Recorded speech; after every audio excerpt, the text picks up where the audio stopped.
Well, it sure is a beautiful day to be out on the trail, and thanks for joining me today. What I've got in my backpack is a bunch of brand new gear that I've never used before, and I'm out here to test on a winter camping trip. And I'm breaking that hard and fast rule of using brand new gear without testing it at home first, but I do that because I love to share with you guys my experience of testing gear to help you make better informed decisions on whether or not it's a good piece of gear for you and your specific needs. Now, of all the new gear that I've got in my backpack being one of them, I think the most anticipated piece of gear that you guys are going to be most interested in is the Durston Gear X-Dome. Now, this is going to be its first night out. I'm not sharing a review. I'm not going to come to any conclusions on it, but I do want to share my initial experience with it over time so that you guys can decide if it's a good tent for you or not, or if it's a good tent for me. I've also got a new sleeping bag.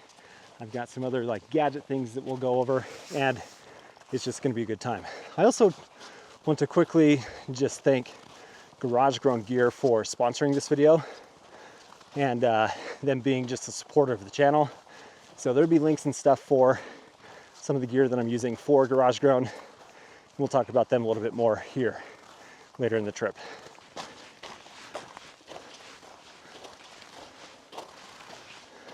Well, I think I found a good spot for me to get set up for the night.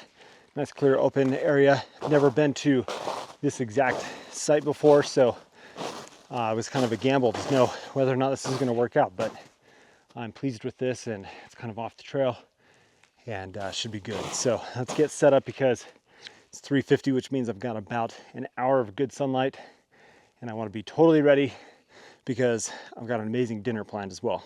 Steak dinner, ribeye and potatoes over the fire. So it should be awesome. Well, this definitely is a really beautiful sight. I love being in these pines, and there's just not a lot of snow, which I guess in this case is really nice because it's less to manage and the ground is not yet totally frozen. So it's going to make driving stakes into the ground a lot easier, which is also nice. And the temperature is not too cold right now. I got pretty sweaty on my back coming up because it's just a lot of uphill in elevation gain, close to like 800, almost 1,000 feet from the parking lot in about a mile and a half, I think is about what I walked. And so, yeah, I'm just trying to like stay moving and get dry so that I don't get too chilled.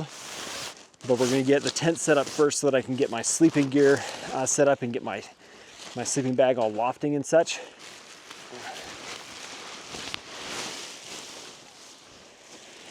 Yeah.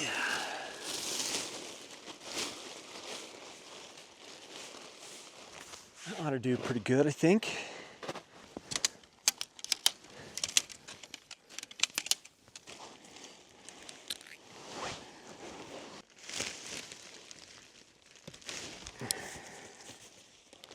Well, I'm actually quite happy with how that all came together. It staked out really nice, good tight pitch, but I'll point out a couple of really minor modifications that I made, and that has to do with just adding some additional length onto the stakeout for the door, and then also here on these like head end, foot end tie out points, there was no cordage attached to those, so I put some cordage on there, as well as on this one here.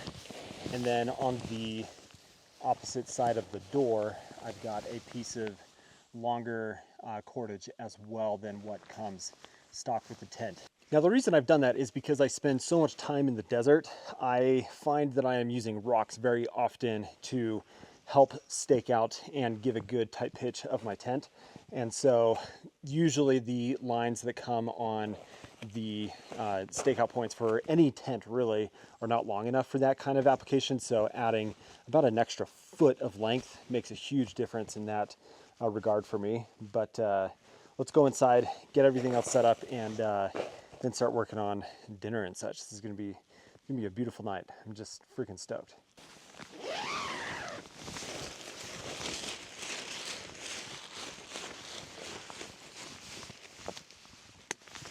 Now, the sleeping pad that I've got is the Zenbivy Flex Air in the long wide version. So it's the 25 inches wide, 78 inches long. And one of the questions that I got asked when I said, hey, what do you want to know about the X-Dome, is really long, wide pad, fit comfortably in without rubbing on the walls of the tent and such, to really see whether or not it's a good option for somebody that is nice and tall.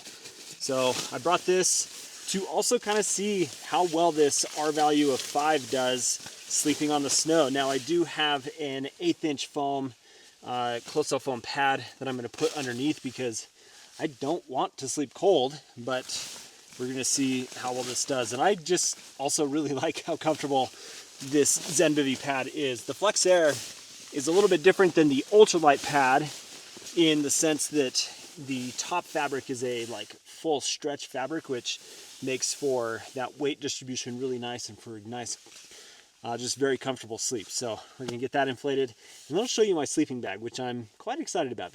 So now my sleeping bag is also completely new for me. This is the Nortent Lyng, L-Y-N-G, I think that's how you pronounce it.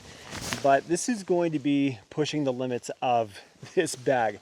It is comfort rated for, it says it right on the bottom of the bag, comfort rated for 23 degrees Fahrenheit. It's gonna get down to about 20 degrees Fahrenheit tonight. So I do also have my UGQ Quillo. It has a extra bit of insulation, plus my Durston Gear down socks to put on my feet to make sure my feet stay nice and warm. But this bag is pretty cool because it's got a center zip, and then also these zippers here. I'm holding it upside down, but zippers here on each side for your arms to come out, so you can have all of that insulation on top of you, but still stick your arms out and do whatever. You could hang out around camp. You can sit up in the tent and cook inside of your sleeping bag.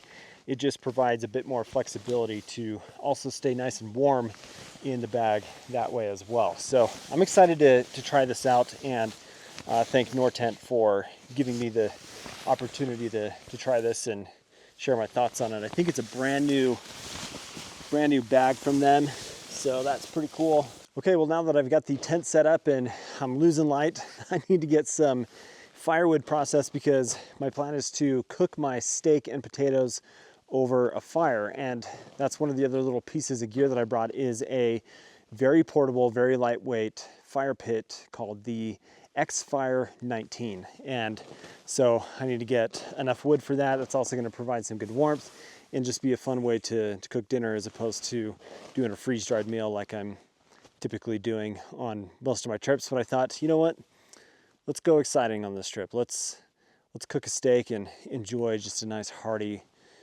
meal of steak and potatoes.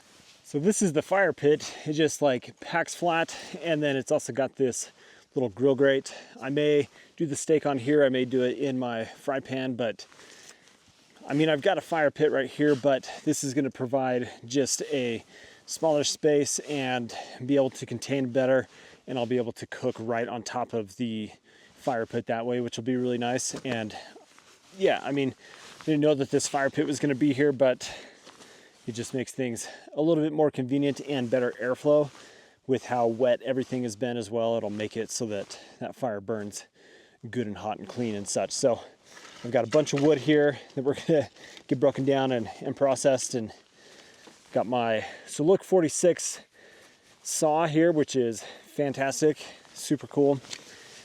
And yeah, I'm gonna cut these all pretty small. Maybe I don't even need to use the saw for that. Yeah, perfect.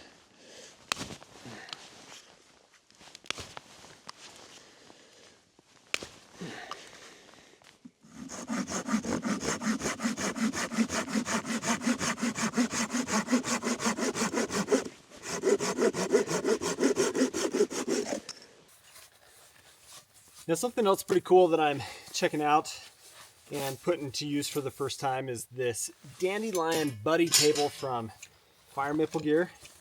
And I think this thing is actually pretty cool. It's a like very small, simple table that just has this like spike, this single pole that screws together.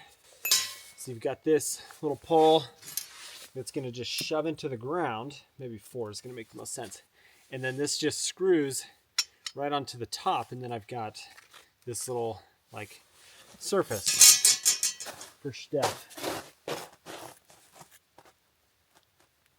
Oh, the ground is just frozen enough. Let's get this fire pit set up here. You've got these 3 pieces of just a lightweight metal.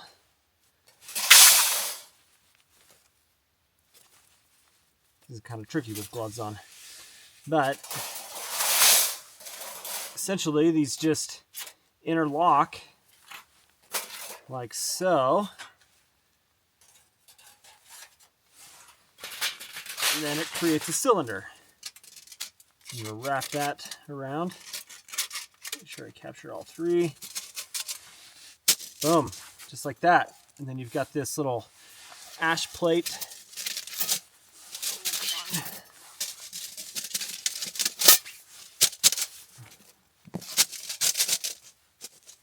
There you go. Now you've got yourself a little tiny fire pit. Maybe it's a little ironic for it to be inside of a bigger fire pit here, but like I said, there's all these airflow holes for better burning. It'll make it burn cleaner and hotter and not have to deal with the wet snow here in this, and it just contains it a little bit better. Plus, then you've got this piece here, these little pieces that connect there. They go on and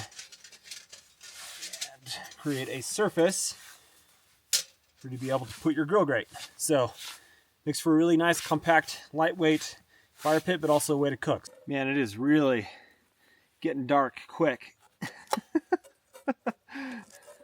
But the first thing I've got is a little shallot here that we're gonna dice up. I'm gonna put in with my potatoes.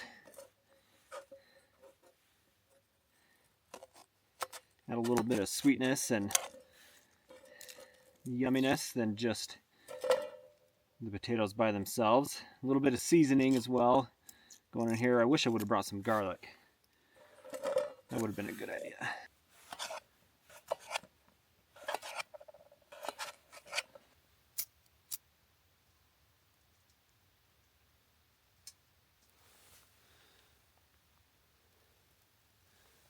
There we go. I can just stick that in there and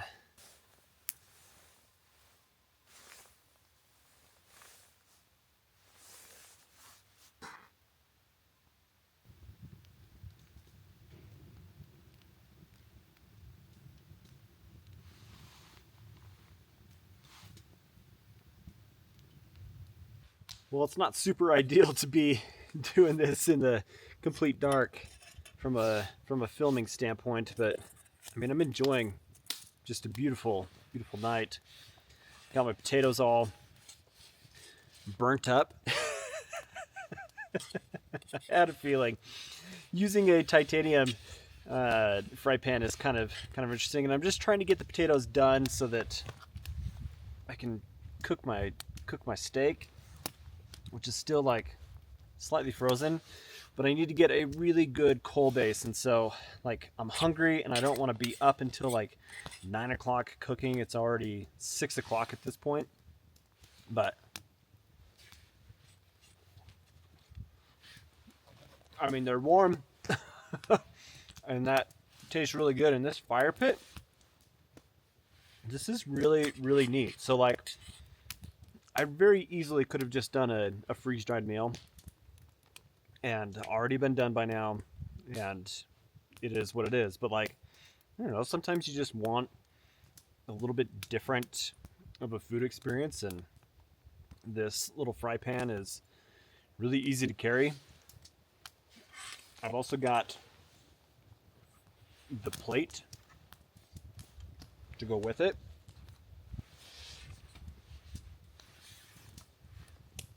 I don't know, it's pretty cozy to just sit here and have this fire going. It's nice and warm, keeping me toasty, and I don't know, I'm eating fresh food. I'm excited about it. Just a different experience. It's awesome. Well, we ditched the little grill grate, and I just cooked it in the fry pan here. But I'm really hoping you can see this. I mean, it turned out pretty dang good, I think. Obviously, I haven't cut into it yet, but I'm gonna do that right now. Now, the knife that I'm cutting all this with, and that I just have thoroughly enjoyed, is this Civivi Yonder. So shout out to Zach in the Wild for making such a great knife. Oh my gosh.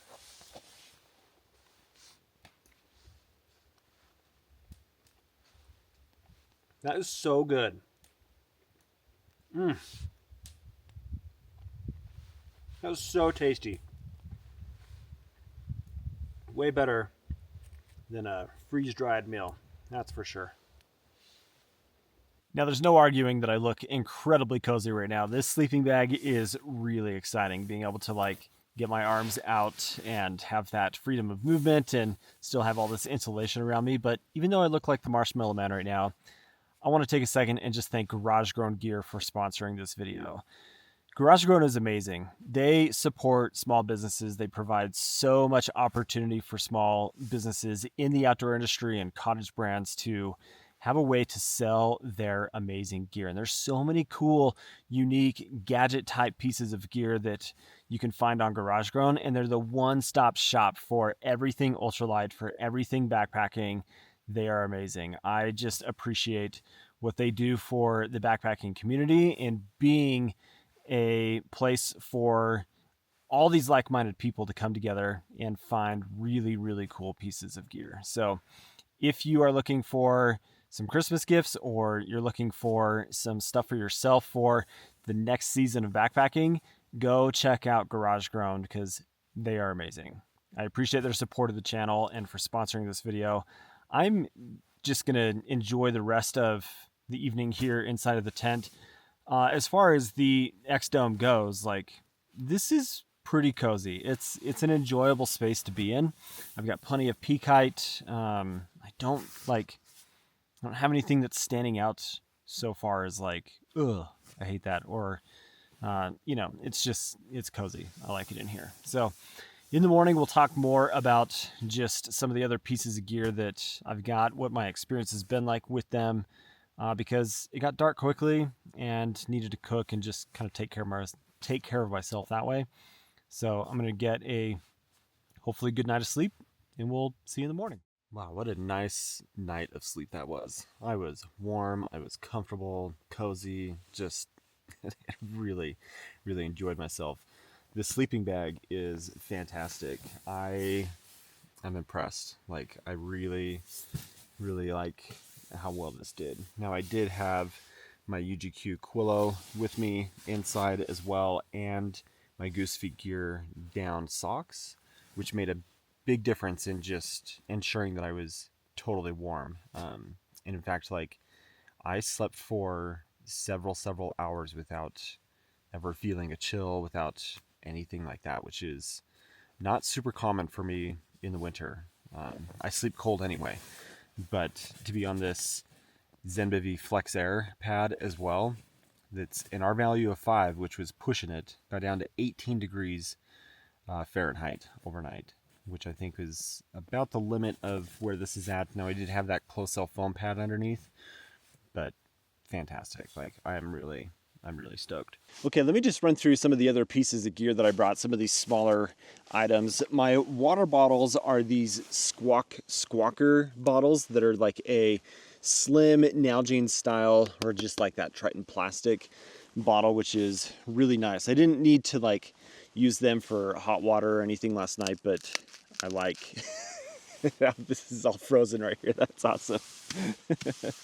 Then in this bag here, I've just got all of the food related items that I brought with me.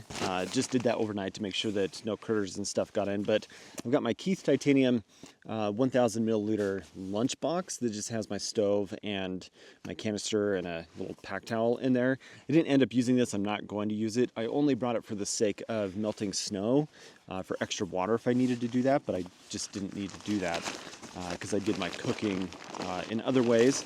I didn't use freeze-dried meals.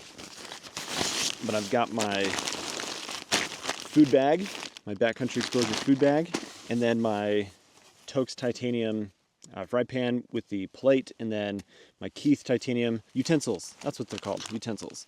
I put all of that just in a garbage bag, or a Ziploc bag, I should say, just to contain the mess of all the butter and oil and stuff that I had with the steak last night. Suluk 46 folding camp saw. This thing is fantastic. It just runs through wood so easy, and it's a pull stroke saw. It's actually the silky Gomboy blade, but then the Suluk 46 handle that is super, super lightweight.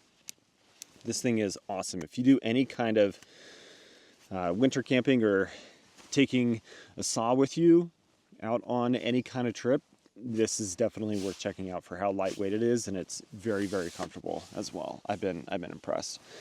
Got my Zoleo satellite communicator, got a fire building kit, an extra pair of gloves, even though I didn't need them. I'm not even going to wear my gloves right now, but I do have my Okupa little hand warmers that I got recently.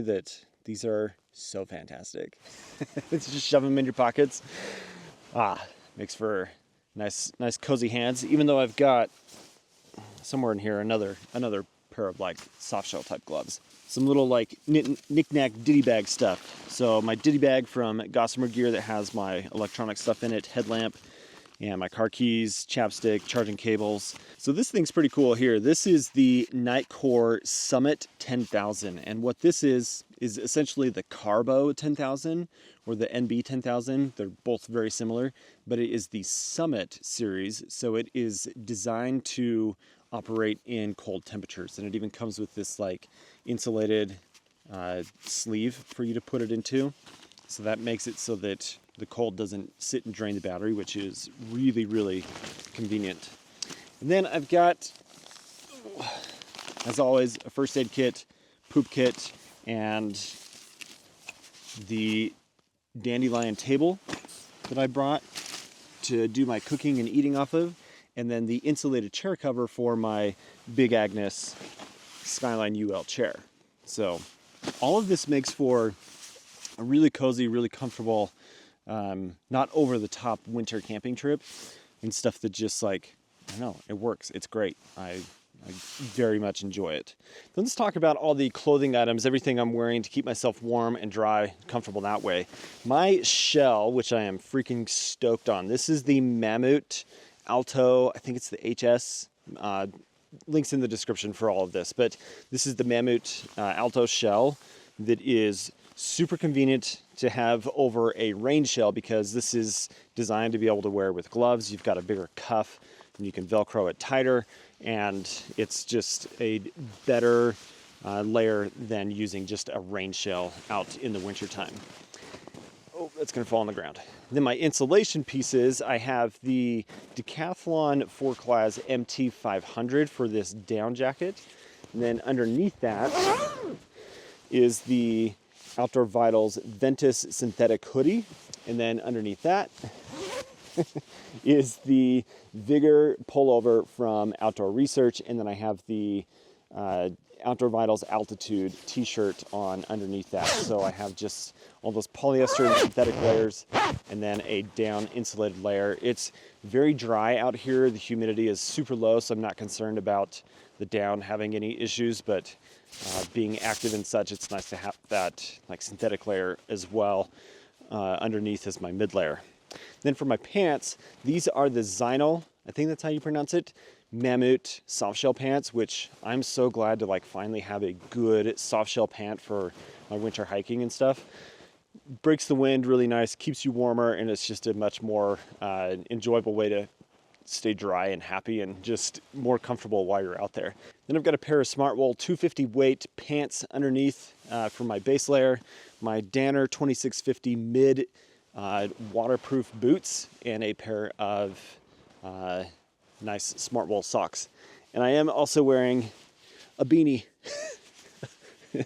under here as well. And that pretty much rounds out all the apparel. It's been really comfortable and super enjoyable. So, and then just before I pack up here, let me give just some more thoughts and feelings on the Durston X-Dome after using it for this one night and for this one trip. This thing I think has a lot of potential. There are a lot of things that I'm really enjoying about it. I love the amount of vestibule space that is out of the way of the doorway and the amount of space inside of the tent. I mentioned yesterday about how the way that the door and everything is oriented, I think most of the time you're going to want to sleep with your head at the wide end of the floor, which isn't necessarily going to pose a problem, but if you are wanting your door a certain direction and you don't want to have your head at that end of the tent, then maybe you're sleeping downhill a little bit, which is exactly what I'm doing right now. That could be something that could be an issue, but that's like super nitpicky. But I like that all the way around, except for on the door itself, you have a good piece of solid fabric that just helps with dust and dirt and sand and such blowing in. And I don't know that it's going to necessarily help all that much with keeping you a bit warmer, because there's still a lot of mesh and the fly doesn't go all the way to the ground. But the pitch of it is really simple. It stakes out good and tight. The structure of it feels really solid. The magnet tiebacks for the doors are convenient. I think that this is going to be popular. I mean, it's obvious that it's already popular, but I think it's going to be a really good solution for a lot of people. And the 25-inch wide by 78-inch long sleeping pad fits in there perfect. I never felt like I was pushing against the wall too much. My sleeping bag is a long length sleeping bag. It's longer than just your standard regular bags. Outside of that, I need to just get more time with it. I'm not ready to give any kind of definitive, like, yeah, you need to buy this tent. This is amazing. Like, I'm enjoying it, but let me get some more time with it and share that experience over more time. Now, what's kind of tricky about this tent is the way that the floor is shaped. It makes just folding it a little bit more tricky. But one of you did ask, like, how does it fit into your pack? How to make it fit really nice and that kind of thing. So I'm going to show you what I do, which I've done in another video, but I like to fold everything lengthwise, and then I fold at a width that is as wide as I want it to go into my pack horizontally. And then to just save me the amount of rolling to do, I fold it in half, which puts all of the ends and the cords and stuff at one end of the roll.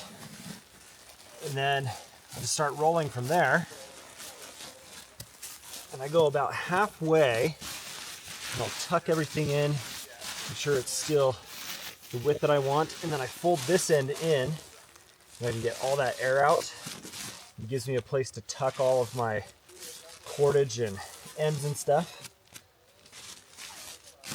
It's a little weird because I've got the footprint attached to the bottom of this.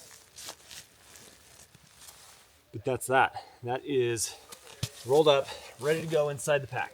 So just because your stuff bag is as long as it is, doesn't mean that that's how it has to pack. Like, there we go. So then I can just take it like this and drop it right down on top of my pack like that. I've got that space to put everything else. And then my poles, these always just go on the side pocket of the pack. So hardly, if ever, do I put my poles on the inside of my pack. They just sit upright that way. Super nice, super convenient. I like it.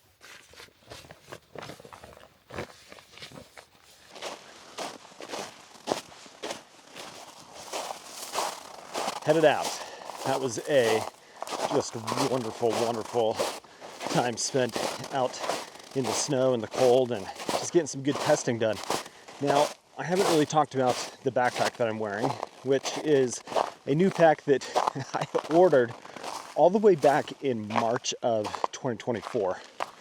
And it's the Big Wild 70 from Superior Wilderness Designs, and I got it for two specific reasons. One is for my pack rafting trips to have a big enough space for me to carry my pack raft and my paddle and my PFD and all that, but then also for my winter trips. 50 liters, 55 liters is just not big enough, I found, for what I'm doing, and I'm just stuffing my packs way beyond their limit. So the 70 liter is nice, and this pack is designed to carry upwards of 60 pounds, and I've got 30 pounds in it right now, and it carries like a dream. It has like a floating hip belt. It's fabulous. I am really enjoying the comfort aspect of this pack, so that is huge. That's a big deal. But back on the trail, it's about a mile and a half to the car from here, and just gonna enjoy it. Just a few parting thoughts to finish out the day, because I'm not too far from the car, and this was just meant to be a really quick night out to just enjoy being out in the cold. And that's the first point I want to make. Winter camping is fun. It is a challenge, and it pushes you to figure out how to dial in your gear to make sure that you are warm and comfortable and just have a good experience, even if it's for less than 24 hours, like what I'm doing for this overnight. And it's just a good experience. It's different. You get way more solitude, and it's an opportunity to just experience some of the same trails that you hike in the warm months of the year, to do them in the winter and just enjoy it in a completely different way. And I think that is really cool. And then second is, like, it gets you the opportunity to test your gear and really see what it's capable of. So I know that, like, I had brand new gear on this trip, but I spent so much time outside that, like, I didn't have the big concerns or anything of it not working out, and I'm fairly close to home as well. So if for any reason I had got super cold or something happened, I would just bail. I didn't have this huge like trip and distance to walk and everything to get back to the car, and that is important for winter camping as well. Hopefully you guys enjoyed seeing some of this gear getting tested, and let me know what else you would like to see from a winter camping standpoint. I've got some hot tent content coming up, testing a new tent from Nortent, but then I've got at least one other full snow winter trip planned for later this month, and let me know if there's anything specific you'd like to see from that. But appreciate you guys. Thanks for watching. Thanks for your support, and just being part of what I do here on the channel. So we'll catch you on the next one. See you later.